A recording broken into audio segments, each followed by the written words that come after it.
Tony D and Little Joan with another legend of the Pines, the doomed town of South Cape May, the Atlantis of the Jersey Shore, I call it. Why do I call it? Well, now it's underwater, but it was established in 1840, and this is from an article in capemay.com.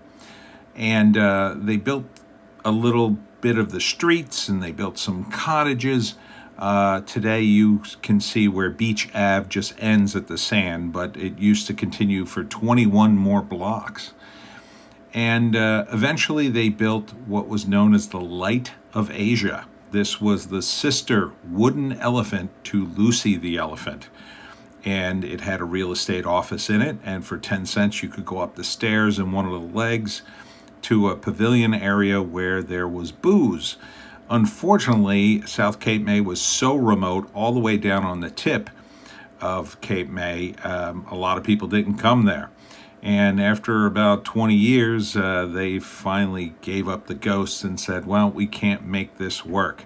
By that time, vagrants were living inside the giant wooden elephant, and the thing had to be demolished, unfortunately. But the town survived, and eventually there was hope when it was announced there was a ferry being built from Delaware to Cape May. And they thought, wow, now the land's worth a lot of money. So construction started again in the 1920s, and they built Spanish-style cottages, which were in vogue at the time. Unfortunately, in the Mediterranean, where the weather's dry, Spanish cottages work out great, but not so well in South Cape May, where the weather is a lot colder and wetter sometimes. But people still came to the shore and they were looking for a place.